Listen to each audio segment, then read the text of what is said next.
Welcome to the English with Kirsty podcast from www.englishwithkirsty.com. Here I'll be sharing with you tips, information and other learning resources so that you can improve your business English.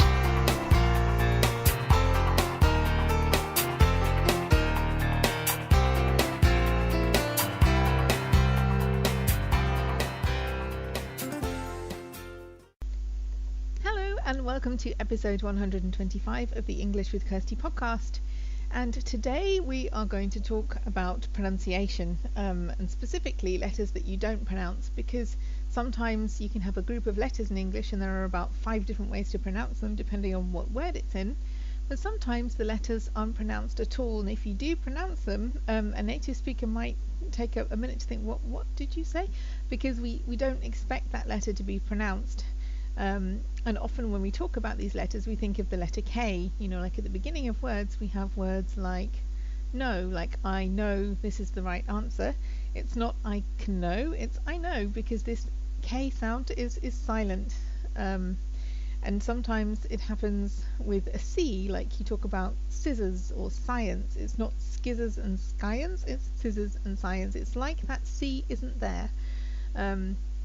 But one of the letters that we don't talk about often with this is the letter L, and usually it's because it doesn't happen at the beginning of the word. I guess it's not one of the common ones. But when I was talking to one of my beginner students, we had to look at this because there was a word that the student thought you needed to pronounce every letter and you don't. This L is a silent L sometimes, and it's good to learn where not to pronounce it so that the word sounds correct.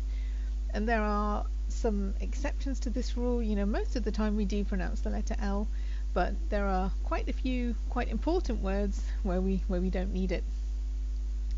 And so the first group of words is when you've got O-U-L-D, because there are quite a lot of words that look like this. You've got should, could, would, all of these O-U-L-D words, you don't pronounce the L. So it's not could I have a cup of coffee please, or would you mind helping me? It's could I have, would you mind?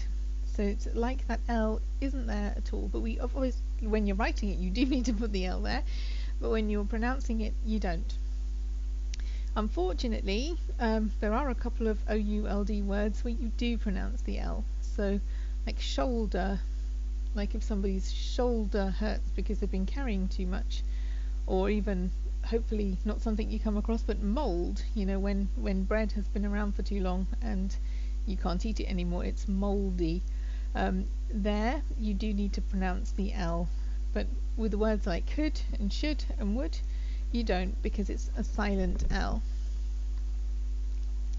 And there are some other times when this happens as well, so I thought I'd just go through them. For example, before K, you do pronounce it in words like milk or silk, but that there are other ones where you don't. So for example, if you have an egg, the egg has a yolk, so it's not the yolk, it's the yolk. And if you're talking about folk, either folk music or folk as in people, then you don't pronounce it there either. So you can't just say, oh, it's before a K so we don't pronounce it, because you do pronounce it in words like milk and silk and silky and all these things. So you kind of need to look at the group of letters and learn the rules. Another one is like, you know, we finished Christmas time and talking about elves, or if you have shelves, or you know, this L-F, elf or shelf, you do pronounce it. But if you're saying half, like half an hour, it's not half an hour, it's half an hour. Or a young cow is a calf, and a calf is also a part of the body. But if this LF comes after an A, like in half, then you don't pronounce the L. And there are some other times when you don't pronounce it, like in calm. If somebody's very calm and they're not stressed out at all, there is an L there, but you don't pronounce it. And the same with other LM words like palm tree.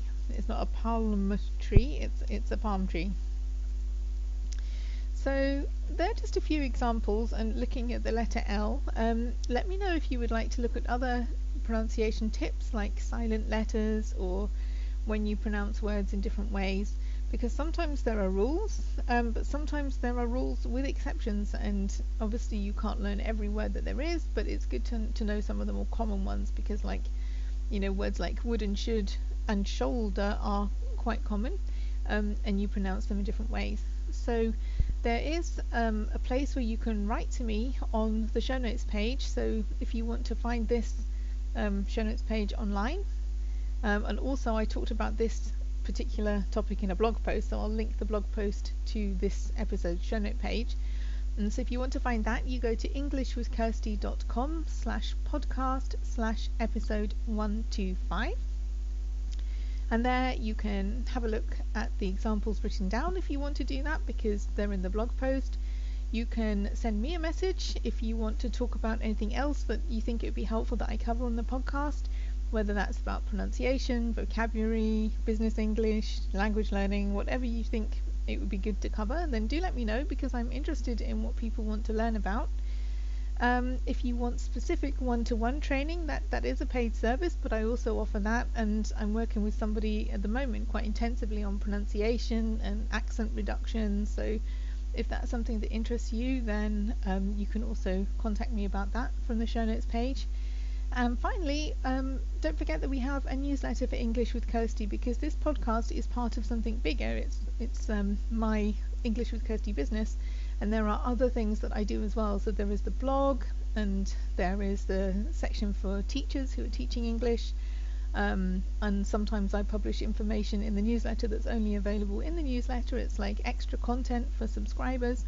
So if you want that, then you can also sign up for that. That's free. You just need to sign up for it on most pages of my website, but specifically you can get it on the podcast show notes page, which again is englishwithkirsty.com/podcast/episode 125. So I hope these pronunciation tips were helpful. Have a good week and have fun learning English.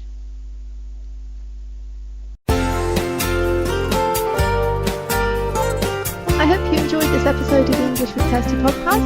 If you have any questions or comments, my email address is kirsty@englishwithkirsty.com, or you can go to www.englishwithkirsty.com/podcast, where you'll find information about the individual episodes.